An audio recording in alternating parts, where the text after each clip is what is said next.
Esta noche vamos a platicar, vamos a analizar a dos mujeres que, bueno, tienen relación con las últimas mujeres de la Biblia que hemos estado analizando en las últimas 3 semanas.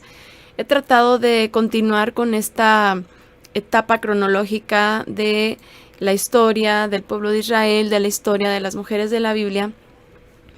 Y en esta ocasión vamos a hablar de Sarbia y Abigail, ambas mencionadas como hermanas de David. Estos personajes tienen de pronto como algunas, ¿qué podríamos decir? Discrepancias en algunos textos, tienen algunas controversias, están rodeadas de muchos enigmas, están rodeadas de muchas preguntas. En lo personal, pues traté de resolver lo más posible. Hay muchas aportaciones que de pronto podrían pues parecer extrabíblicas porque no hay sustento para asegurar o afirmar algunas cosas, pero lo vamos a ir resolviendo aquí juntas y en general tratar de extraer esa enseñanza que pueda ser aplicable para nosotras en nuestra actualidad.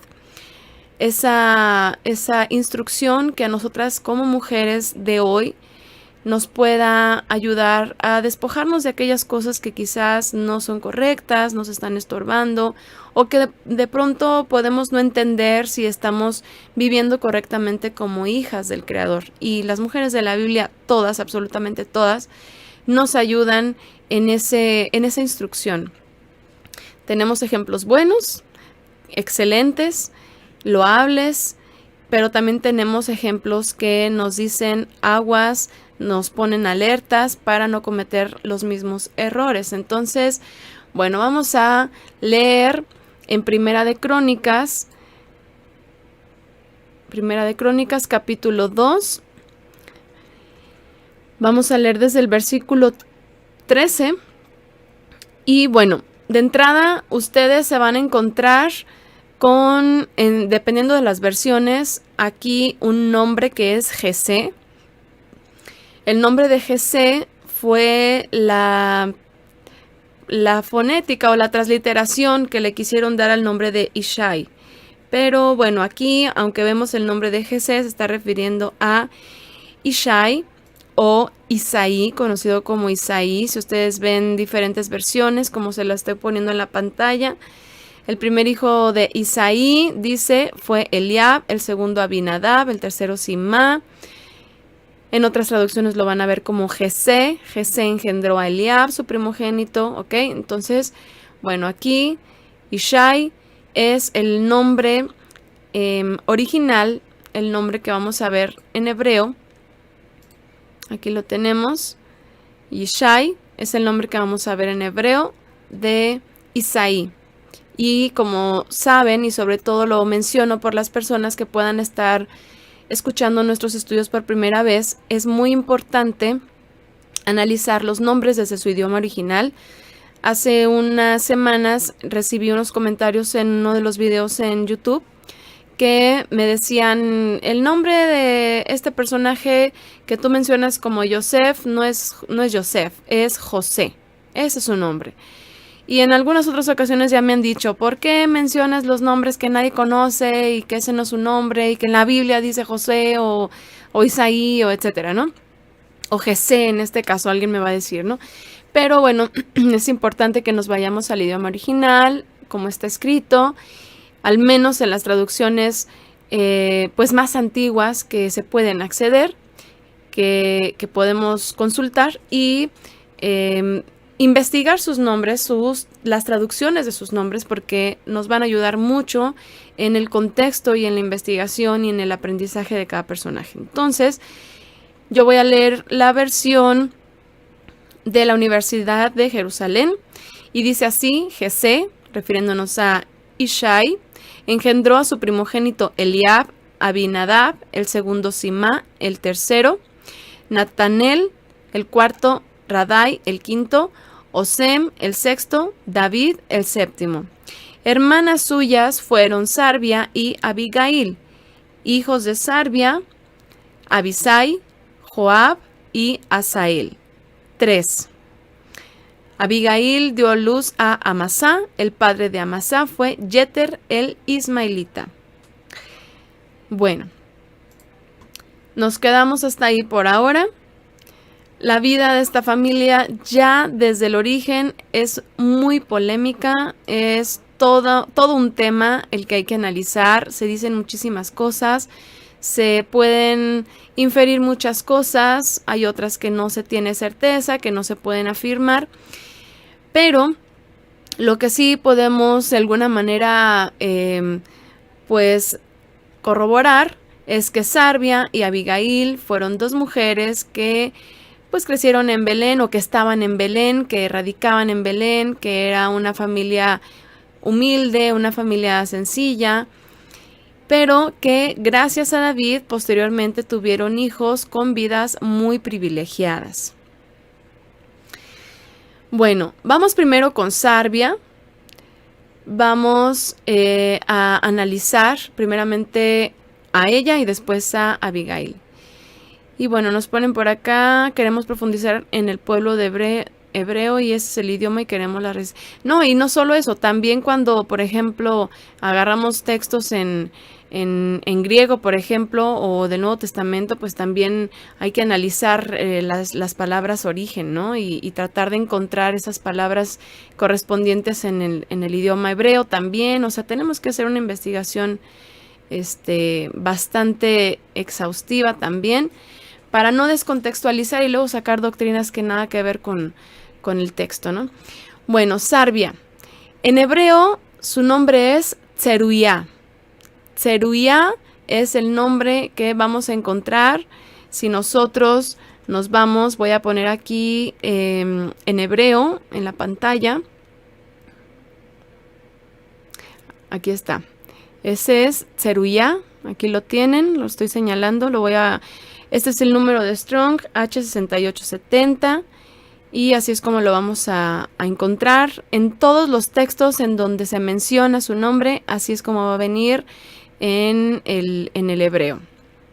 ¿Ok? Entonces, el nombre es Tzeruya, en hebreo significa herida. Pero algunos mencionan que su nombre tiene origen en el idioma árabe. ¿Sí? Algunos dicen que tiene origen árabe, la raíz de su nombre, Tzeruya, y que puede significar correr sangre. Al final también implica una herida.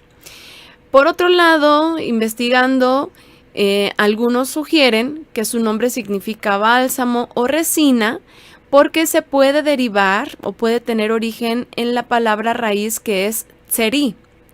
Tzeri significa destilación, partir por presión o gotear. Por eso es que le han puesto este significado de bálsamo o resina. Bueno, sobre su esposo no hay absolutamente un dato que podamos decir, este era el padre de estos tres hombres. No se menciona, no encontramos su nombre. Siempre se menciona solamente a ella, siempre, y se hace como que siempre va acompañado. Nunca se dice tú, Joab, o este hombre, Abisai. Siempre se dice Joab, hijo de Sarbia, ¿no? Regularmente. O cuando se refiere a estos tres hombres juntos, no se dice estos tres hermanos, por ejemplo. Dice estos hijos de Sarbia. O sea, siempre se hace mucho énfasis en que eran hijos de Tzeruya. Vamos a llamarle a este personaje por su nombre original. Vamos a referirnos a ella como Tzeruya. Y bueno, pensamos, ¿por qué? Porque se menciona siempre a ella como parte del nombre de sus hijos.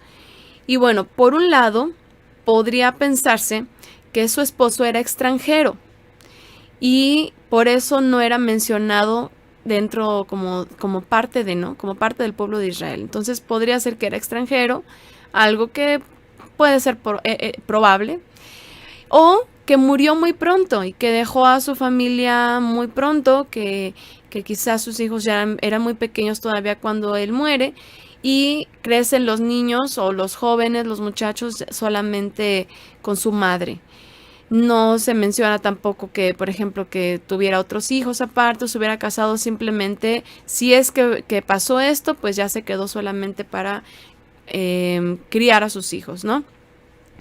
Por otro lado, y algo que es lo que podría ser más viable, es que Tseruya era una mujer muy influyente, que era una mujer importante. Hasta cierta manera podríamos decir incluso que había cierto matriarcado, ¿sí? Una mujer que es mencionada de esta manera solamente podría ser por algo de mucho peso, porque generalmente siempre se mencionaba a los hijos, hijo de, y el nombre del padre, ¿verdad? Y no era tampoco extraño mencionarlos como hijos de Tseruya. Quiere decir esto que era una mujer conocida, era una mujer a la cual cualquiera podría relacionar, que no se les haría extraño escuchar hijos de Tseruya y pues rápidamente pensar en quiénes eran los hijos y quién era Tseruya. Entonces, en la escritura, en los casos en los que nosotros encontramos la relación de los hijos con sus padres o con sus progenitores, regularmente se enfocan en el padre, porque justamente el linaje viene por el padre, pero en este caso se menciona el nombre de la madre. Con Joab y con sus hermanos, al menos pareciera que es innecesario o no es relevante mencionar a su papá, a su progenitor. Esto ya le deja la completa responsabilidad a Tseruya del comportamiento de sus hijos o en general de la personalidad de sus hijos. Ya hemos dicho en otras ocasiones, cuando hemos hablado un poco de este tipo de asociaciones en el que analizamos casos, ¿verdad? Analizamos a los padres y analizamos a los hijos. Vemos que hay padres buenos con hijos malos, hijos incorrectos, hijos incluso malvados. Ya hemos platicado de Elí y de sus hijos, hemos hablado de Samuel y de sus hijos, etc. Y por otro lado, pues también vemos padres que son buenos y pues tienen hijos buenos también, o al revés, ¿no? Padres malvados, padres muy malos, pero que los hijos anduvieron rectamente ante el Eterno. Aún con eso, sí genera una relación muy estrecha, en este caso, de la madre de estos hermanos, ¿sí? En su vida o en su comportamiento. Joab, Abisai y Asael fueron los tres hijos de Tseruya, fueron hombres de guerra, por eso les decía al principio, es toda una investigación, analizar este tipo de personajes porque abarca un periodo amplio de historia y fueron personajes importantes, fueron personajes influyentes dentro del reinado de David. Y pues también hicieron cosas prominentes, o sea, hicieron cosas que era difícil de comprender cómo hombres como ellos y otros eran capaces de hacer la guerra de una manera pues tan estratégica y de una manera tan de verdad aguerrida, ¿no? Entonces, estos tres hombres decidieron dedicar sus vidas a un servicio completamente entregados para servir al reino de David. Un servicio que implicaba, obviamente, tener una sangre muy fría, una mentalidad muy bien entrenada. No cualquiera, si ya de entrada no cualquiera podía ser apto para estar en el ejército. Ahora imagínense para llegar a los niveles de estos hombres que vamos a estar analizando más adelante y que por supuesto también van a poder analizarlos o aprender más de ellos en los estudios que hay en Cielos Nuevos y Tierra Nueva.org. Si ustedes buscan en estudios generales el libro y capítulo correspondiente donde son mencionados, pues van a encontrar más detalles. No recuerdo si ya fueron analizados en Hombres de la Biblia, me parece que no. Pero, bueno, pues también por ahí hay aportes de Hombres de la Biblia en Cielos Nuevos. Y sí es importante, pues, conocer más a detalle de estos personajes. Por ahora, pues, lo único que podemos hablar es lo que puede tener relación con su madre. Sabemos que un soldado debe de renunciar a su vida personal, ¿verdad? Debe de renunciar a sus aspiraciones en general.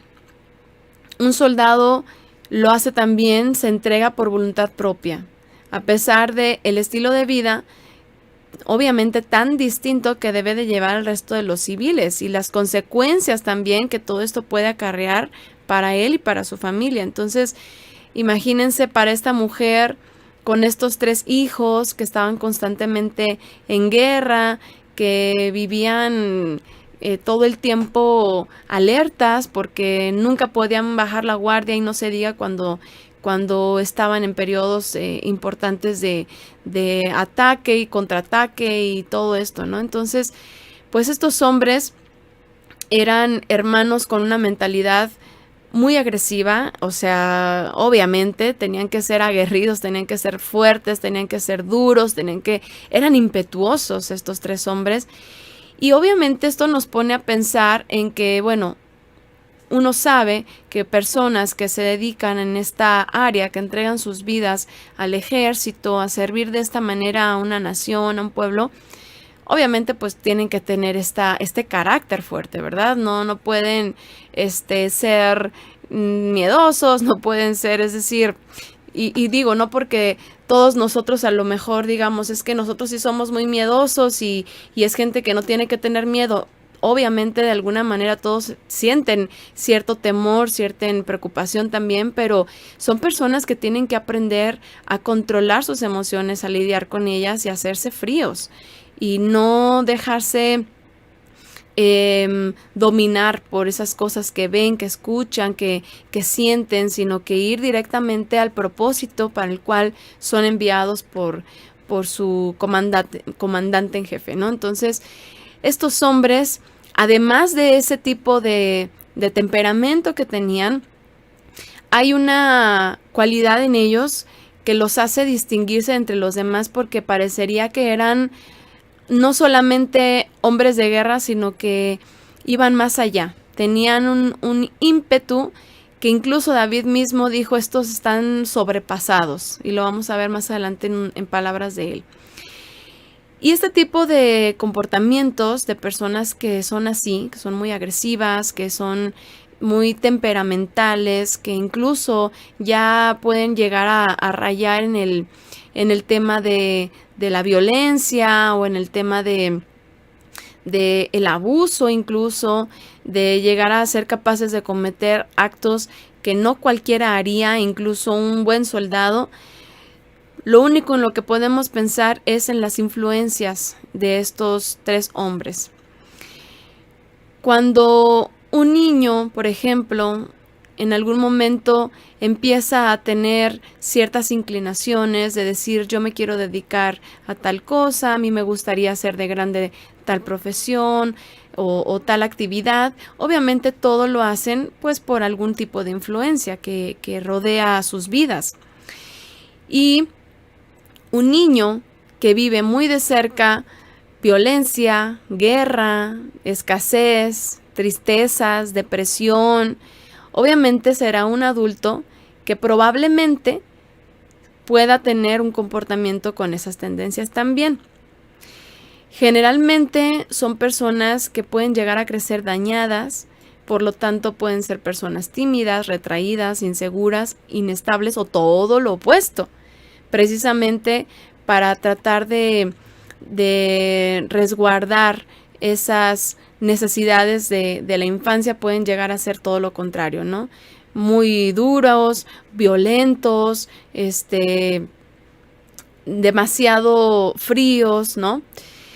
Pero también puede suceder que son personas que llegan a comprender que eso es algo dañino y podrían llegar a enfocar sus secuelas de su infancia en algo más controlado. Yo creo que en una medida u otra, todos de alguna manera, pues hemos recibido ciertas influencias en nuestra niñez, de alguna forma u otra, que probablemente unas sí pueden ser muy delicadas, otras tal vez no tanto, pero que al final pueden marcar nuestras vidas y que cuando crecemos pueden llegar o a ayudarnos y darnos el empuje que necesitamos para cumplir con nuestros propósitos, o obviamente pues también puede llegar a causarnos un problema, ¿no? En nuestra relación con los demás, en nuestra manera de tomar decisiones, etcétera. Dice por aquí mecanismos de defensa, exactamente. Algunas personas lo toman como un mecanismo de defensa. Entonces, lo que pueden hacer también, hay personas que hacen esto y lo enfocan, ¿verdad? Lo enfocan en alguna disciplina. Hay gente que se dedica, no sé, por poner un ejemplo, a las artes marciales o alguna profesión que les toma toda su energía, todo su tiempo, todo su esfuerzo, y canalizan de pronto ciertas tendencias, a lo mejor a la inestabilidad, a la inseguridad, a la depresión, etcétera, ¿no? Eso hablando en términos de seculares, por decirlo así, ¿no? Pero si una persona llega a la renovación de su mente por medio de la palabra y por medio del Ruaj, que es la presencia divina, la presencia del Eterno, entonces el Eterno puede transformar totalmente a esa persona y sanar esas posibles heridas de la infancia. Y llegar a ser alguien completamente estable, una persona segura, una persona con plena confianza en el Eterno. Y aunque haya vivido una infancia quizá trágica, incluso dura, puede vivir una adultez sana, una adultez en plenitud. Bueno, en las épocas bíblicas vemos unas etapas de constante amenaza hacia el pueblo de Israel. Vemos enemigos que les oprimían. Tenemos, por ejemplo, la época de los jueces, como el Eterno iba levantando hombres para que los protegieran, para que los libraran de los enemigos.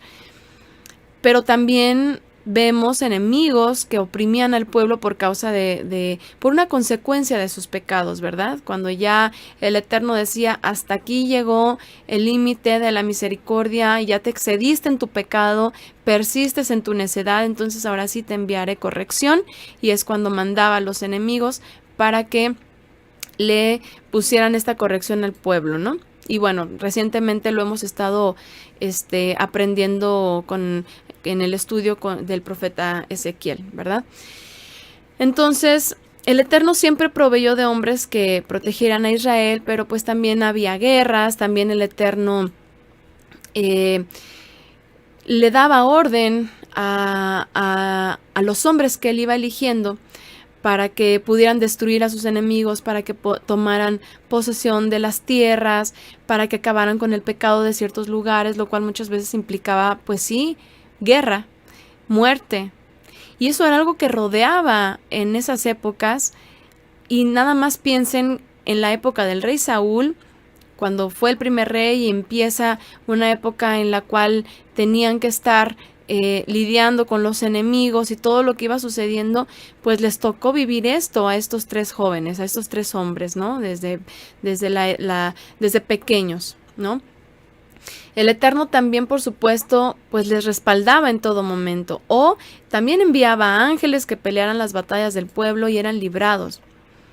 Entonces, en esas épocas había mucha violencia, había muerte, y imagínense ya cuando llega David y sus guerreros y cómo el Eterno los usaba también para derrotar a los enemigos, y todo lo que leemos en la Escritura sobre su comportamiento, sobre su manera de atacar, su manera de defender al pueblo. O sea, era algo de verdad que yo creo que pocas personas nos podemos imaginar el ambiente que se vivía, solamente porque decimos, no, pues algunas películas nos lo ilustran, pero qué tremendo, ¿no? Qué épocas tan difíciles. Hoy en día vivimos igual y muchas naciones viven momentos muy duros en esos sentidos, políticos y sociales, económicos, y mucha gente sufre. Y en esa época estos hombres pues crecieron también en esos contextos. Nos ponen por aquí en el chat, si nos entregamos al Eterno se puede borrar un pasado doloroso y golpeado. Exactamente. Entonces, esa generación de soldados de David era muy especial. No había alguien o nadie como ellos. El Eterno cuidaba a su pueblo, respaldaba a David, derrotaba enemigos, prosperaba las batallas de Israel. Era un estilo de vida hostil. Y todo por la dureza del corazón del hombre. La dureza del corazón que el hombre, que le hace tomar al hombre decisiones que lo llevan pues a este tipo de vida. La caída, el pecado desde el principio ya empezó a distorsionar el propósito que el Eterno tenía para la humanidad.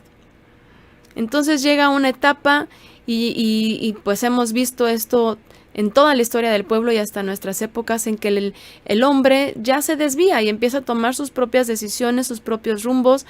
Y a pesar de que en estas épocas estamos hablando de hombres que eran temerosos del Eterno, que pues eran del pueblo del Eterno, pero pues también obviamente había como que parámetros. Y eran hombres que obedecían a los mandamientos del Eterno con respecto a la guerra y todo lo que se tenía que hacer, pero también se excedieron en situaciones en que no debieron de haber tenido ciertas actitudes. Entonces, ¿qué responde a esto? Pues probablemente el entorno en el cual se desarrollaron y quizás y muy probablemente una educación por parte de su madre, porque esto es algo que no podemos desligar, una educación de parte de su madre que pudiese alentarles todavía más un espíritu guerrillero, ¿no? El patriotismo, por ejemplo, es algo que es inspirado en las personas y generalmente desde edades muy tempranas. La mente de los guerreros está formada, está estructurada para dar la vida por su nación. El servicio es para el pueblo y no hay manera, obviamente, de consagrarse para el Eterno en un estilo de vida, pues en shalom, en tranquilidad, en plenitud. Aún siendo creyentes, por ejemplo, en este caso, imagínense, tenían que estar lidiando constantemente con muertes, ¿no? Con asesinatos, o sea, situaciones que obviamente a nadie de nosotros nos gustaría que, por ejemplo, nuestros hijos tuvieran que vivir. Eso es lo que vemos en los soldados. Eran hombres que obedecían al Eterno, eran parte del pueblo escogido, pero el estilo de vida que llevaban los hacía no tener discernimiento ante situaciones de venganzas, de muerte, de calumnias, incluso de inmoralidades. En el caso de David, pues era un hombre que tenía una percepción diferente y que tenía este control, este dominio propio, pero en el caso de estos hombres eran completamente despiadados. Todo esto nos habla mucho de Tzeruiá o de Sarbia, una mujer que podemos decir que fue una buena madre, seguramente fue una madre esforzada. Buena madre me refiero a que pues crió a sus hijos lo mejor que ella pudo y a lo mejor dentro de su contexto, lo mejor que les pudo transmitir y más como hermana de David, una idea de servir a su pueblo, ¿no? Finalmente el Eterno contaba con un ejército, finalmente había hombres que tenían que dedicarse a este aspecto del contexto del pueblo de Israel en esas épocas y alguien lo tenía que hacer, ¿no? Y pues eran hombres que finalmente eran llamados a esto y que respondían a esta posibilidad de servir de esta manera. Y tenían que ser hombres que no les temblaran las piernas, tenían que ser hombres bien firmes y bien fríos y sin que se tentaran el corazón, porque si el Eterno decía vas a atacar esta ciudad y vas a destruir todo lo que hay en ella, incluidos los niños, todo lo que hay en ella, entonces no tenían que pensársela y tenían que obedecer sin cuestionar. Esa es la formación incluso hoy en día de los soldados, obedecer sin cuestionar las órdenes. Y no tienen una formación tan, ¿cómo se podría decir? Una formación tan fuerte en cuanto a su entrenamiento que los hace automáticamente obedecer las órdenes sin tentarse el corazón. Entonces, esta mujer seguramente también tenía una formación, ella como mujer, pues fuerte, porque era muy complicado que una mujer que fuera a lo mejor muy temerosa o muy insegura pues tuviera hijos así. O sea, la verdad de las cosas es de que en el contexto de educación sí influimos mucho en los hijos.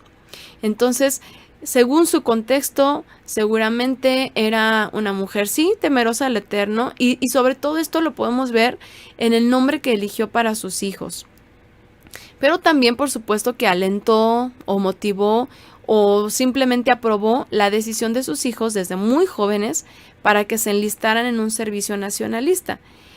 Y obviamente esto hacía que se consagraran para servir de esa manera al Eterno y no tal vez pues de vivir o tener un estilo de vida un poco más consagrado, un poco más en shalom, un poco más tranquilo, haciendo quizás dedicándose a otras cosas y formar familias que pudieran estar en tranquilidad, ¿no? O sea, eligieron estilos de vida muy, muy complicados. Así es, muy rigurosa su formación, ¿no? Dicen por aquí una manera muy rígida, determinados a llevar sus batallas a buen término, no pueden tener miramientos, solo obedecer, exactamente. Y bueno, vamos a analizar el nombre de cada uno de sus hijos. Obviamente no vamos a hablar al 100% de ellos, pero sí es importante mencionar algunas actitudes de sus comportamientos, de su manera de relacionarse, de su manera de reaccionar, porque esto definitivamente tiene relación con Tzeruya. Bueno, Joab, que me parece fue el segundo, aquí no los puse en orden como son mencionados, según su orden de nacimiento, pero Joab significa engendrado del Eterno, o el Eterno Padre. Fue un hombre implacable, fue un hombre vengativo por su propia mano, fue un hombre que muchas veces se salió del orden hacia David, fue un hombre que tomó determinaciones de manera autónoma, en algunos momentos llegó a ser traicionero de David, asesinó a buenos hombres sin una orden de David, incluso hombres de su familia, un primo suyo. Y de hecho David menciona que esos hombres que él asesinó, que seguramente fue por celos o por mera venganza, eran incluso mejores que él. Eran hombres muy fuertes, eran hombres muy capaces, pero que tenían pues un sentido de control mayor, de control de sí mismos que Joab mismo. Vamos a leer en Primera de Reyes. Vamos a cambiar aquí la versión en español. Primera de Reyes en el capítulo 2. Y vean aquí en el versículo 30 y... Bueno, vamos a leer. Bueno, aquí ya era al final de los días de Joab. Ya después de tantas cosas que hizo, tenía que recibir el pago por todo lo que él había hecho. Ya era un hombre mayor. Y fíjense, aquí Salomón ya tuvo que tomar determinaciones. Por celos tal vez los mataba así. Aparentemente al menos a... ¿quién fue Amasá? Probablemente sí fue por celos.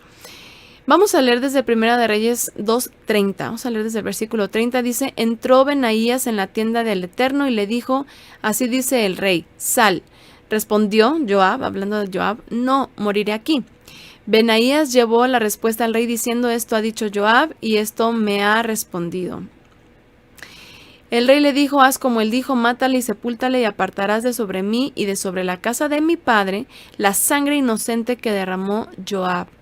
Adonai hará recaer su sangre sobre su cabeza, porque ha matado 2 hombres más justos y mejores que él, matándolos a espada sin saberlo mi padre, fíjense, a Abner, hijo de Ner, que era un descendiente de Saúl, jefe del ejército de Israel, y a Amasá, hijo de Yeter, jefe del ejército de Judá. Que su sangre caiga sobre la cabeza de Joab y de su descendencia para siempre, y que David y su descendencia, su casa y su trono tengan paz para siempre de parte del Eterno. Y bueno, si ustedes continúan con la lectura, entonces ocurre allí lo que ya se había dispuesto. Entonces, ante la muerte de Abner en manos de Joab, y de Abisai, su hermano, por el asesinato de su hermano Asael, porque también esto es algo que platicábamos la semana pasada.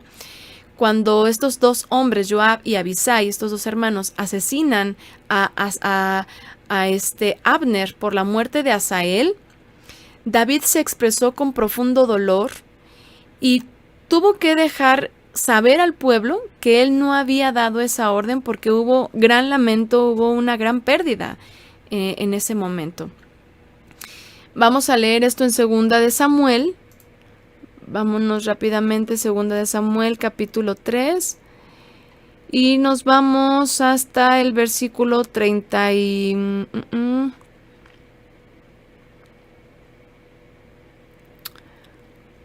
Bueno, hasta el 37. Y aquel día supo todo el pueblo y todo Israel que el rey no había tenido parte en la muerte de Abner, hijo de Ner. El rey dijo a sus servidores: ¿no saben que hoy ha caído un gran caudillo en Israel? Hoy estoy reblandecido, pues soy rey ungido, pero estos hombres, hijos de Sarbia, son más duros que yo. Que el Eterno devuelva al malhechor según su malicia. Y aquí David, como ungido del Eterno, les injuria esta consecuencia, esta condena por estas actitudes completamente bajas de estos hombres, estos hijos de Sarbia, dice el rey David. David se expresa de los hijos de Sarbia que como hombres que eran más duros que él mismo. Imagínense David, un guerrero pues de verdad sobrenatural, ¿verdad? Un hombre con una capacidad como pocos. Lo que nos dice que los tres hermanos tenían una actitud que ya podríamos asociar o que ya podría rayar en algo que a este tipo de personas se les ha catalogado como que tienen un trastorno disociativo. ¿Qué es un trastorno disociativo? Un trastorno disociativo es algo que a una persona le impide sentir empatía con otros seres humanos.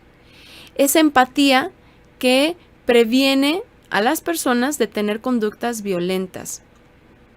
Y esto que vemos en ellos, pues sí, efectivamente hicieron muchas cosas que fueron muy buenas en el sentido pues estratégico, en el sentido de la guerra, que sí eran súper elementos, pero definitivamente tuvieron momentos de humanidad muy bajos, en los cuales ya no discernían entre esas capacidades que tenían para combatir a los enemigos y para proteger al pueblo de Israel, y su control, su dominio propio que tenían que reservar para no herir, para no lastimar, para no provocar una situación desagradable dentro del pueblo de Israel, incluso dentro de la misma familia. O sea, era algo que hasta entre familia andaba todo, ¿no? Porque vemos en David y su ejército y personas cercanas a él, familiares.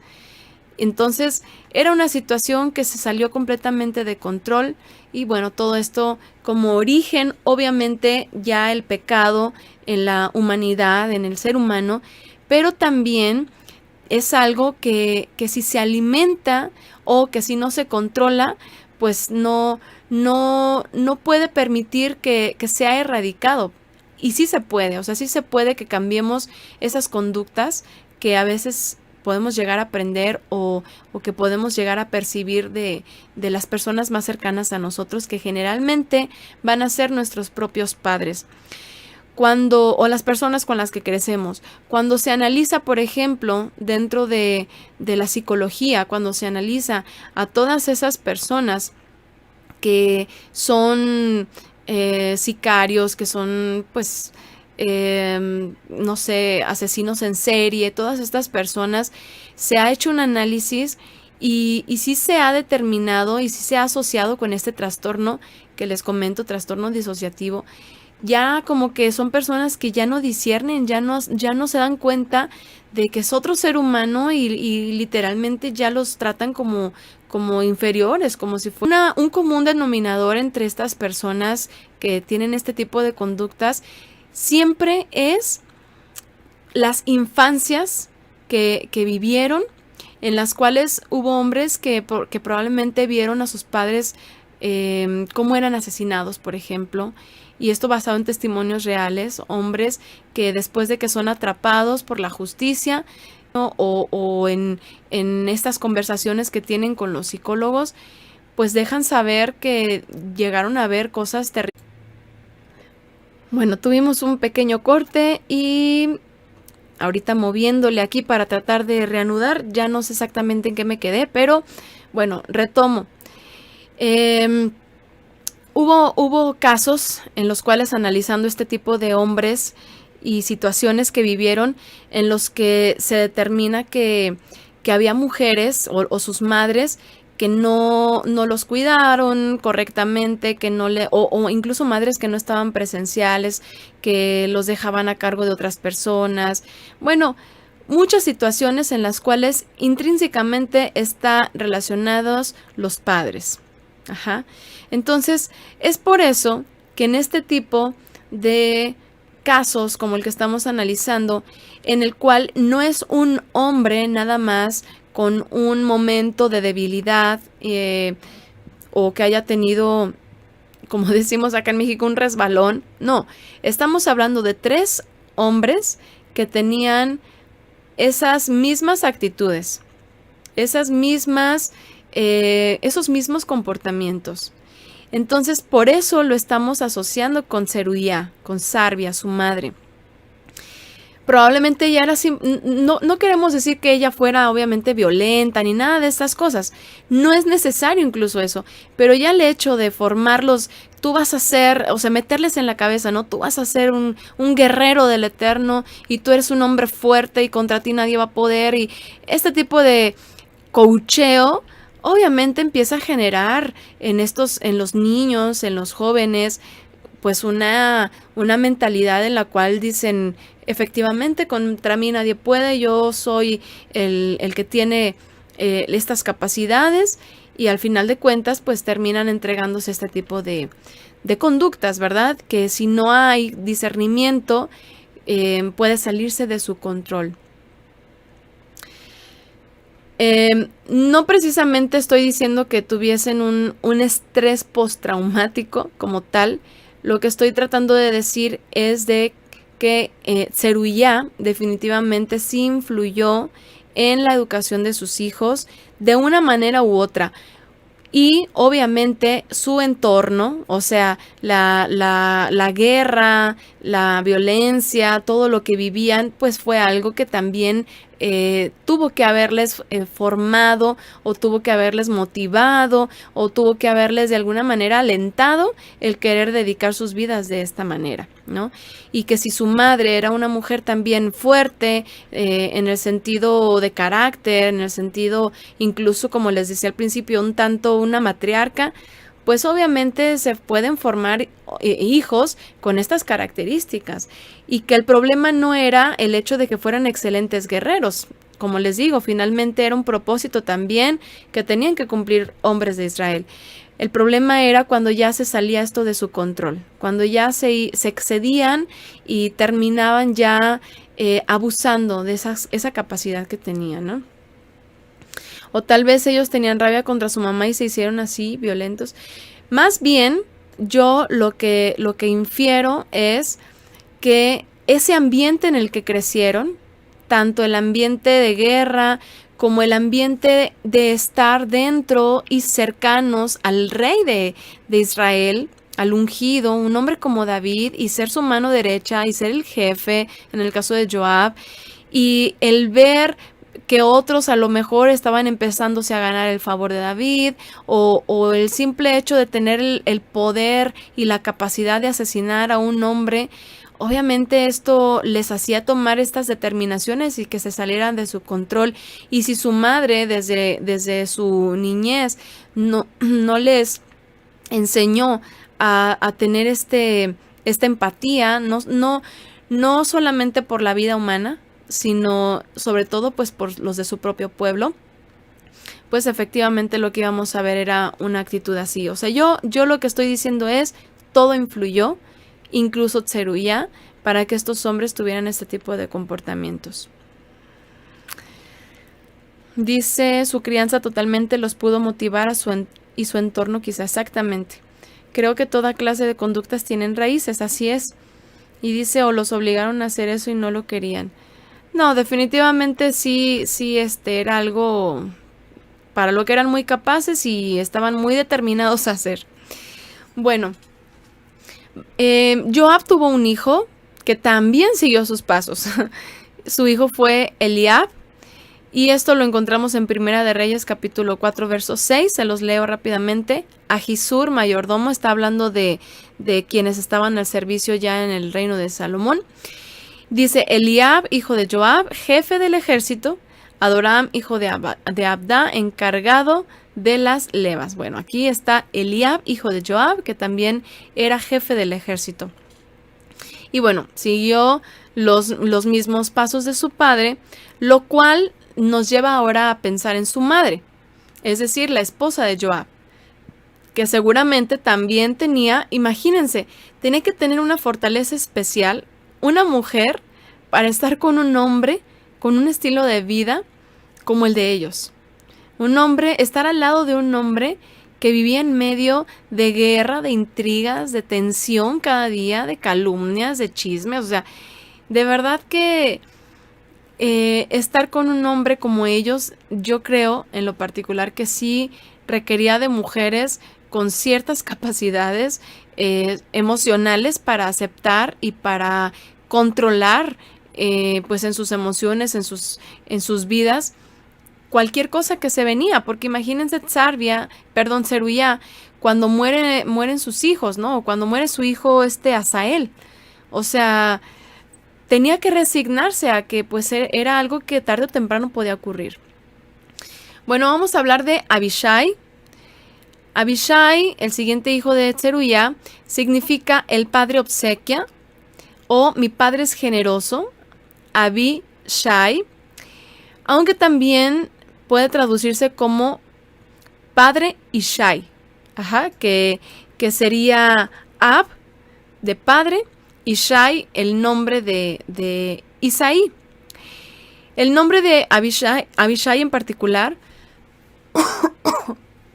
perdón, el nombre de Abishai a mí en lo particular sí me causó mucho interés cuando vi su significado, porque por una parte, como les digo, se puede traducir así, mi padre obsequia o mi padre es generoso, pero por otra parte también puede significar padre Ishai. Y dada la controversia de 2 versículos bíblicos, esto podría ser un dato curioso. Y lo vamos a analizar más detalladamente cuando hablemos de Abigail. Bueno, Abisai o Abishai se había ganado la confianza de David. Y sobre todo cuando Joab actuaba autónomamente, pero también participó del asesinato que cometió Joab. Sin embargo, esto no acarreó el mismo juicio que le acarreó a Joab. O sea, no se le injurió de la misma manera a él como a Joab. Y esto probablemente porque él no fue el que tuvo la iniciativa o simplemente fue el que lo iba acompañando, pero el que finalmente ejecutó esto fue Joab.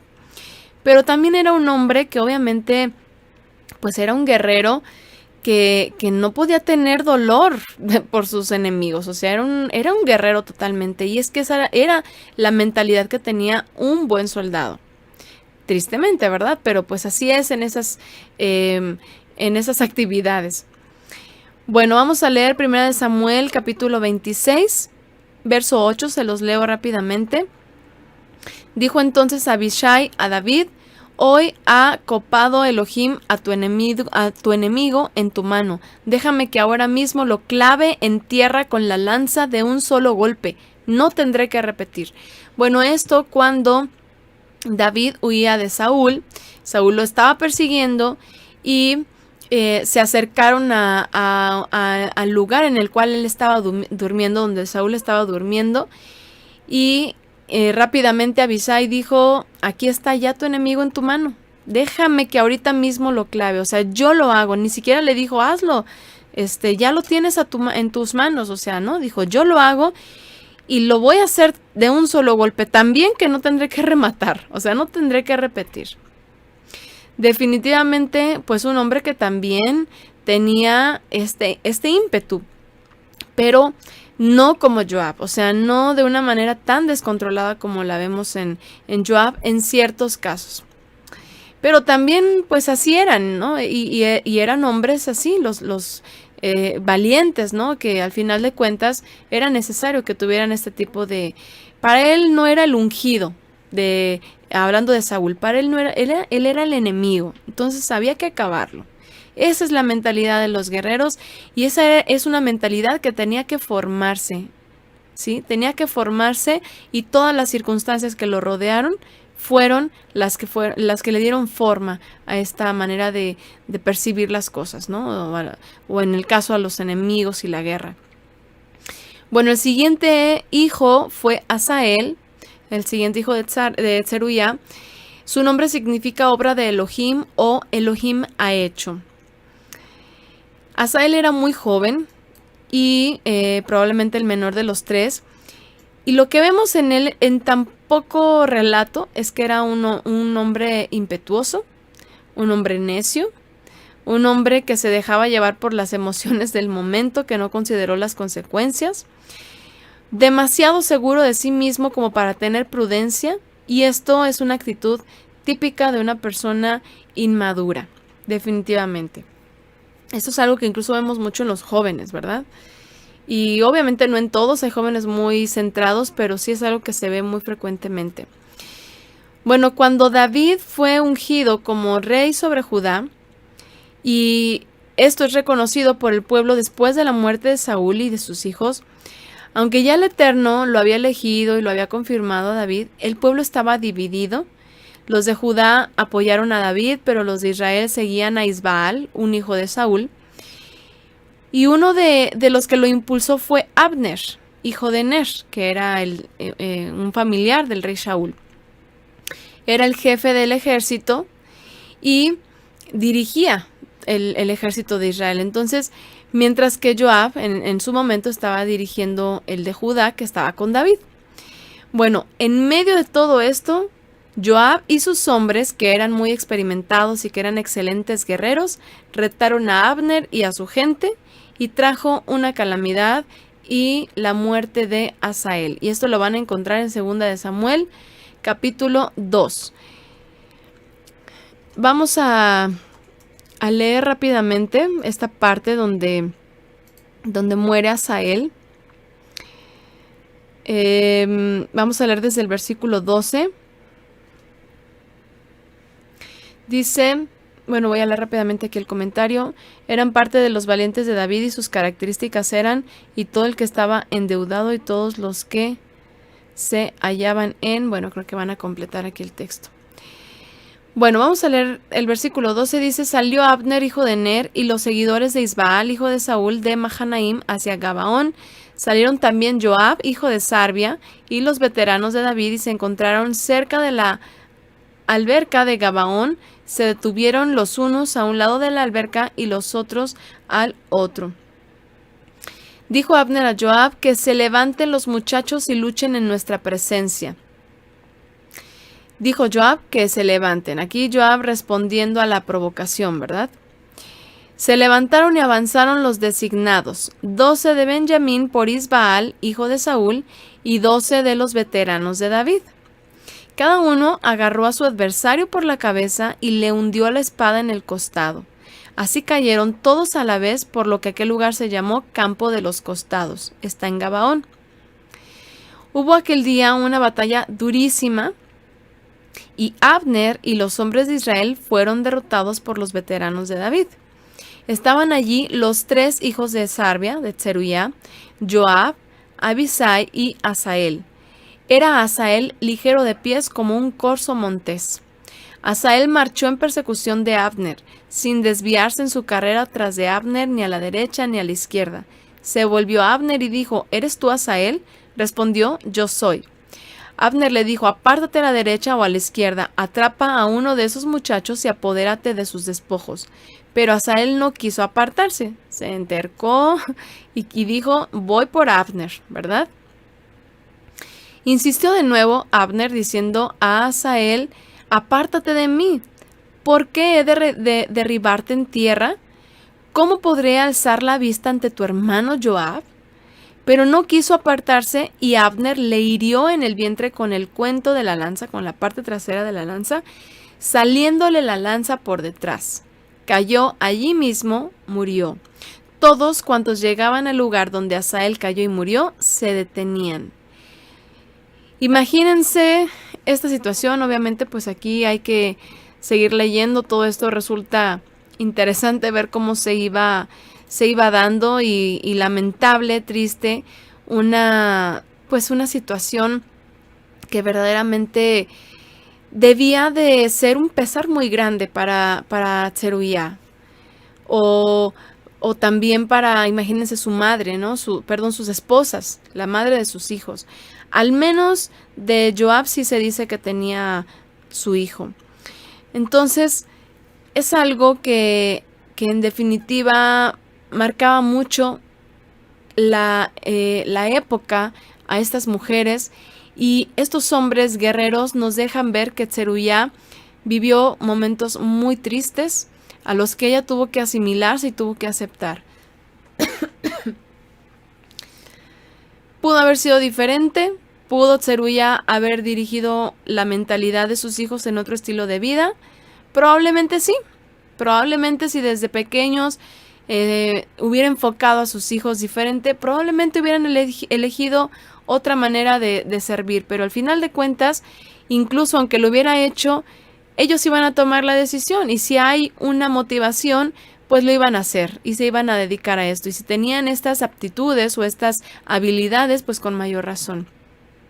Sin embargo, a nosotras nos enseña que si desde niños a nuestros hijos los enfocamos con principios rectos y con la correcta instrucción, obviamente más nuestro ejemplo congruente, ellos pueden tomar decisiones sabias en su vida, para sus vidas, y apartarse de las cosas de este mundo, apartarse de servir a los reinos del hombre, para vivir bajo el reino de los cielos, obviamente del cual nuestro rey pues es Yeshua. Ok, déjenme terminar de leer el comentario que nos pusieron por acá.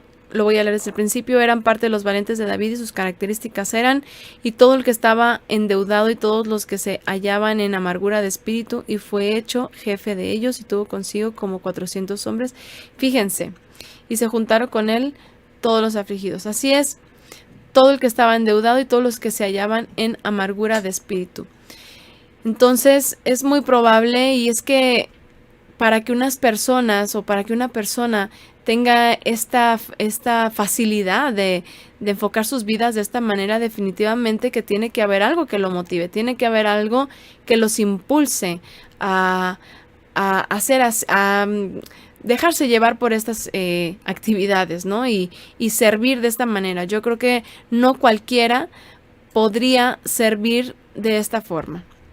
Pero al final de cuentas, pues como mencionamos también, el Eterno tenía como propósito que algunos sirvieran para poder cumplir o suplir esta parte de como protectores del pueblo de Israel o como guerreros, pero tampoco era necesario si se hubieran mantenido en santidad, si se hubieran apartado, si hubieran permitido que el Eterno siguiera siendo su rey y no haber pedido un rey como las naciones. Entonces el Eterno hubiera peleado sus batallas, como lo hizo muchas veces, mandando a sus malajim, a sus ángeles, para que lucharan, y pues ninguno de ellos tuviera que verse involucrado en ese tipo de actividades. Pero el estilo de vida que eligieron llevar ya iba más allá, ya está involucrado en circunstancias que ya se salían por completo de todo el propósito del Eterno para sus hijos, para su pueblo. Bueno, vamos con Abigail. Abigail, de quien no se dice mucho. Su nombre significa mi padre de gozo. Eso es lo que podríamos traducir. Y sobre su origen, junto con el de Tseruya, es muy incierto. Hay algunas cosas que quedan como un poquito sin resolver, ¿no? Cuando Abigail, hermana de Sarbia o de Tseruya, es mencionada, se le refiere a un padre que no es Ishai o Isaí, que es el padre de David. Incluso pareciera indicar el texto que Abigail no era israelita. Bueno, vamos a ver esta controversia, esta esta mención y nos vamos a Segunda de Samuel, capítulo 17. Vámonos al verso 25. Versículo 25. Dice: Absalón había puesto a Amasá al frente del ejército en lugar de Joab. Amasá era hijo de un hombre llamado Yitra el ismaelita, que se había unido con Abigail, hija de Jesé, hermana de Sarbia, madre de Joab. Aquí, en esta traducción, que es la versión de la Universidad de Jerusalén, lo pusieron como hija de Jesé. ¿Por qué? Porque, según la tradición rabínica, a Isaí, que aunque lo traducen como Jesé, se le conocía también con otro nombre. Pero si nosotros lo corroboramos en el hebreo, vamos a encontrar Shem, Absalón, en vez de Joab, ven, ahorita les voy a mencionar.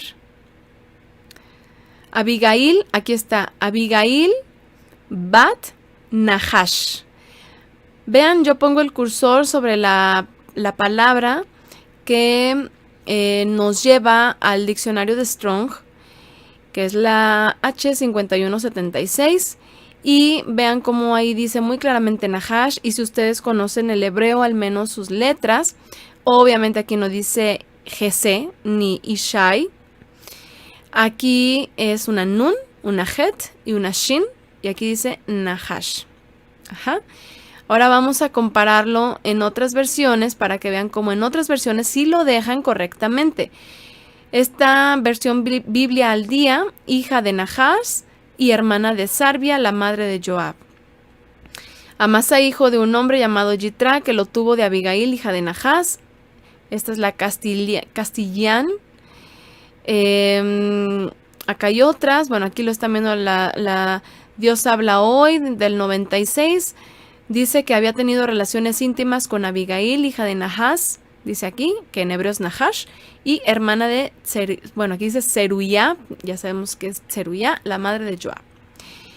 Y bueno, aquí tenemos dos cosas. Por una parte, que el nombre de su padre era Nahash y no Ishai, que era hermana de Seruyá, y que ambas se supone eran hermanas de David.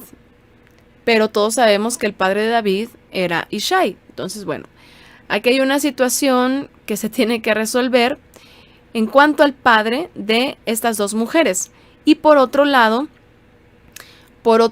se dice también que Amasá era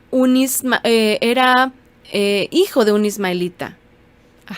O sea, aquí ustedes leen que dice que era hijo de un hombre que se llamaba Yitra, que era israelita, pero si ustedes se van a Primera de Crónicas, y nos vamos a cambiar de versión, voy a poner mientras la Reina Valera 60, si nos vamos a Primera de Crónicas, capítulo 2, en el versículo 13, dice: Ishai engendró a Eliab su primogénito, el segundo a Abinadab, Simea el tercero, el cuarto Natanael. En el verso 16 dice: de los cuales Sarbia y Abigail fueron hermanas. Los hijos de Sarbia fueron 3, Abisai, Joab y Asael. Abigail dio a luz a Amasá, cuyo padre fue Jeter ismaelita. Y si lo analizamos en hebreo, efectivamente aquí dice Ismaelí. Voy a poner el hebreo. Dice Ha-Ismaelí, ¿sí? Ha-Ismaelí. Y en el otro texto de 2 de Samuel, capítulo 17, verso 25, dice Ha-Israelí, o sea, el israelita. Entonces, bueno, pues aquí resulta que tenemos a que estas dos mujeres eran hijas de un hombre llamado Nahash, y no de un hombre llamado Ishai, aunque así se le menciona en otros textos. No se menciona el nombre del esposo de Abigail, se menciona que tuvo relaciones con un hombre, y esto también es un dato interesante porque pareciera que no era su esposo, pareciera que fue una relación ilícita la que tuvo con el padre de su hijo Amasá. Entonces, ¿qué rodeaba a la vida de estas mujeres? Pues obviamente inmoralidades, calumnias, guerra, violencia, o sea, era el estilo de vida que llevaban ese tipo de personas. Sí mismo David, que era un hombre que tenía el corazón para reconocer sus errores, que era ungido, que se arrepentía, que se humillaba, que clamaba al Eterno, que tenía discernimiento, también llegó a cometer sus faltas. Entonces imagínense el resto de los hombres y de las mujeres que no tenían ese temor pleno al Eterno, que nada más estaban viviendo, pues sí, eran hebreos o eran israelitas o trataban de vivir como tales, pero realmente no tenían una vida completamente consagrada. Entonces, Nahash es muy interesante porque Nahash en hebreo significa serpiente. Significa serpiente por su siseo de las serpientes, o se traduce también como áspid, culebra o víbora. Ajá. Entonces, esto puede indicar la probabilidad de que la madre de Abigail y Sarbia o Tseruya fuera de origen amonita. Hay por ahí alguna relación con, probable al menos, con un amonita, un rey amonita que se llamaba Nahash, precisamente. Bueno, para evitar la controversia que desatan estos versículos, algunas versiones lo van a cambiar como se los acabo de mostrar. Y en vez de poner el nombre de Nahash o la frase, perdón, la frase Abigail bat Nahash, lo van a poner como hija de Jesé o de Isaí. Entonces, bueno, en torno a esto puede haber mucha especulación. En primera instancia podríamos pensar, por ejemplo, en cuanto al hecho de que por un lado en un versículo se mencione que su esposo era israelita y por otro lado se mencione que era ismaelita.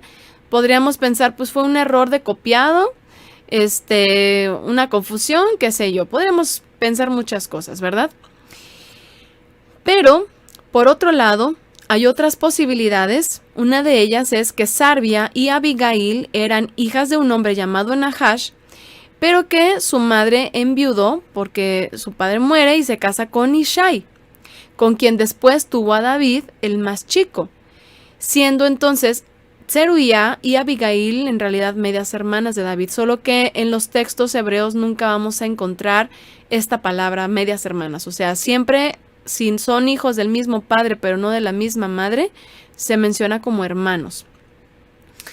Otros dicen, porque estos ya son comentarios que obviamente se intentan proponer para tratar de dar a entender qué está pasando aquí o desentelarañar esta situación. Bueno, otros dicen que Nahash era otro nombre con el que se conocía a Ishai, como se los mencioné hace un momento.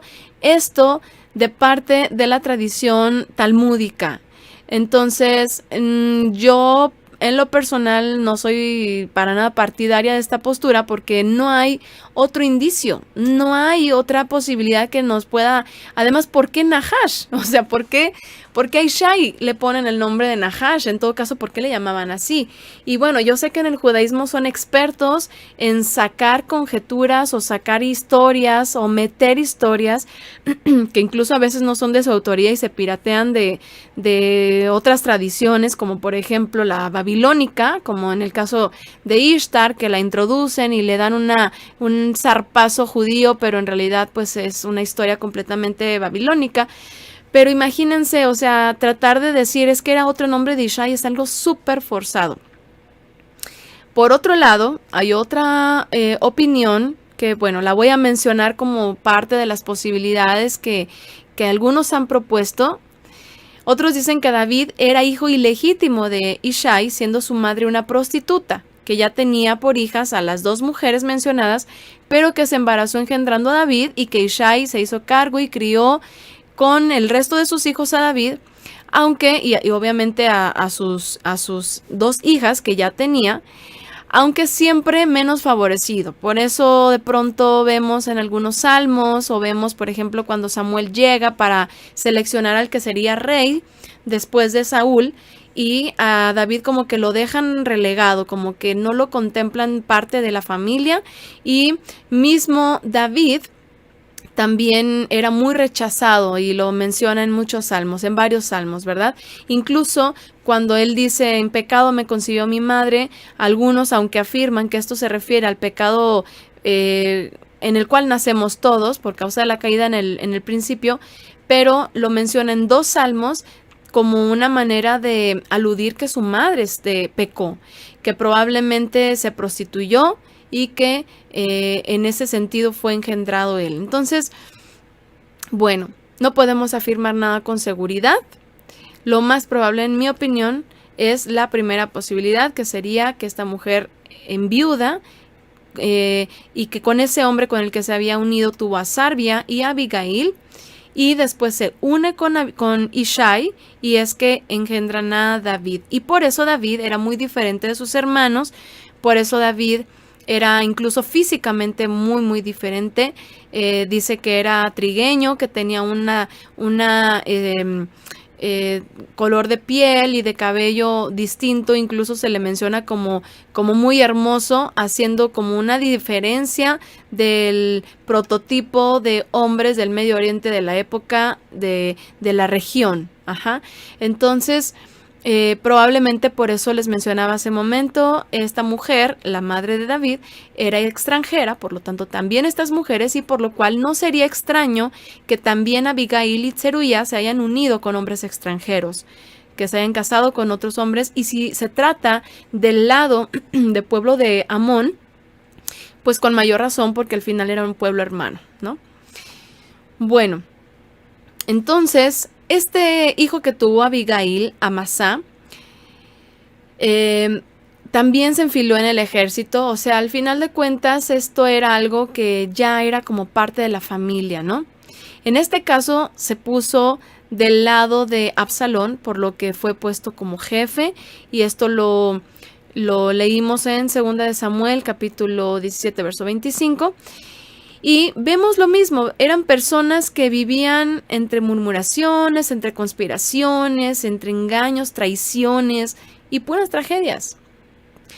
Era un estilo de vida que así vivían. Y estas mujeres, obviamente, estando en el estatus en el que vivían, estando en esa posición, o sea, sí, a lo mejor no eran hijas de Ishai, pero al final de cuentas eran hijas de la madre del rey también, o sea, eran hermanas del rey, y muy seguramente, y es que es algo que se le reprocha todo el tiempo a las mujeres de Israel, porque llegaban a envanecerse, llegaban a exaltarse ellas mismas, y ya se creían como de la realeza y ya vivían por encima de los demás, y tenían este tipo de actitudes soberbias, egocéntricas, vanidosas. Entonces, no es algo de descartarse en este medio en el cual se desenvolvían, y además teniendo hijos en posiciones tan importantes dentro del reino de David, pues imagínense, o sea, qué tipo de personalidades probablemente tenían estas mujeres. Y es que era algo muy recurrente, caer en un estilo de vida vanidoso, en un estilo de vida de chismes. Es lo que hacía Joab. Joab en sus momentos, tuvo sus momentos en los cuales pues también actuó de manera impetuosa por los chismes, las murmuraciones, y mira, David, ¿no ves que este hombre Abner vino para tentarte y que te pidió paz, pero en realidad te está probando y nomás viene a espiar? Y, o sea, esto era algo común, y la verdad es que es algo que está presente todo el tiempo y en todos los lugares. Los chismes, los intereses, la avaricia, puras actitudes carnales que obviamente no tienen que ser parte de las personas, de los seres humanos, pero no se diga dentro de la congregación, dentro del pueblo del Eterno, dentro de los servidores de Yeshua, dentro del cuerpo del Mesías. La superficialidad, sin duda, no permite que haya discernimiento. y estas mujeres pareciera que así fue como encausaron a sus hijos. Así es, muy intrigoso, ¿verdad? Y obviamente esto no nos va a permitir, si nosotras imitamos estas actitudes de los reinos de este mundo, como lo hemos hablado en las clases anteriores, eso no nos va a permitir llevar una vida agradable al Eterno, no nos va a permitir tener sabiduría para tomar decisiones acertadas en cada momento de nuestras vidas y transmitir una educación correcta a nuestros hijos, una educación de santidad. Hemos hablado de mujeres que vivieron bajo un reino terrenal. ¿Se acuerdan cuando hablamos de la mujer que ayudó a David? Las dos mujeres que ayudaron a David o que sirvieron en el reino terrenal, que probablemente fueron buenos seres humanos, pero que al estar inmersas en vidas basadas en el régimen de los hombres, no tuvieron una libertad plena para vivir sirviendo y respetando al Eterno. De Tzeruya y de Abigail no se dan más detalles de su vida personal, pero al conocer las historias de sus hijos y el entorno en el que crecían y se desarrollaban, sí podemos extraer una enseñanza que en lo personal a mí sí me invita a hacer un análisis de todo lo que hay a mi alrededor, todo lo que hago, nuestras actitudes. ¿Cómo son nuestras actitudes? ¿Son como las de los reinos de este mundo? ¿O es el Eterno y su instrucción lo que gobierna en nosotros? Y esto es algo para que aprendamos a discernir en todos los momentos. Es que en todos los momentos de nuestras vidas, no crean que porque nosotros no estamos viviendo en un reinado físico con personas cercanas, a lo mejor a personas muy importantes, a lo mejor somos pues del promedio de la gente, ¿verdad? Que nomás, que nadie sabe lo que hacemos, que no tenemos, que las personas más importantes de nuestros países no tienen conocimiento de nosotros. O sea, esto no nos excluye de rodearnos de envidias, de chismes, de murmuraciones, de intrigas, de calumnias, de hipocresía, incluso de lascivias, de mentiras, de vanidades, de egoísmos, avaricias. Esto es algo que en todos los círculos sociales pasa y que tristemente también, si no somos cuidadosas, se puede dar en medio de la congregación, en medio del cuerpo del Mesías. Entonces tenemos que ser sabias para identificar este tipo de actitudes de las obras de la carne, básicamente, y dejarlas, evitarlas y vivir en espíritu y en verdad.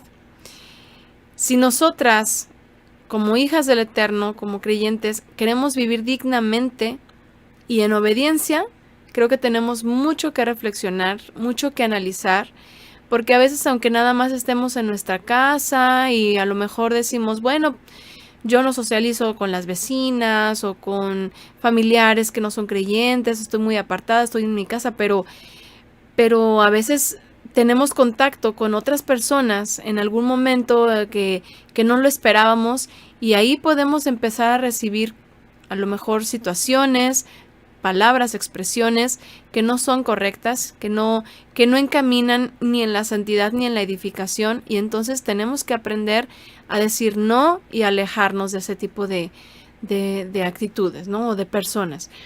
Entonces, todo esto porque es lo que seguramente rodeó la vida de Tzeruya y de Abigail en ese estilo en el que crecieron sus hijos, en el que vivieron sus hijos, y que al final de cuentas pues tampoco fueron mujeres que se pueda hablar de que hayan aportado algo al pueblo de Israel, algo de valor o hijos de valor. O sea, estos hijos suyos pues al final de cuentas sí fueron un instrumento en su momento, pero también tristemente tuvieron, sobre todo Joab, actitudes que deberían de haber sido evitadas, ¿no?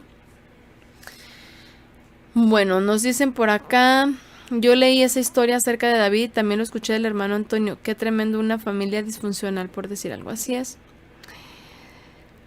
Ok, bien, pues entonces, bueno, no sé si hay otros comentarios, pues sus frutos los conocerán, así es. Y bueno, pues esto es lo que encontramos alrededor de la vida de Abigail y Tzeruya, esperando que pueda ser de edificación para nosotras, como les digo, de reflexión, análisis, analicémonos en toda nuestra vida, en todo lo que hacemos, con quién nos relacionamos y cuidemos todos esos detalles para que verdaderamente pues lo que rodee nuestras vidas sea santidad.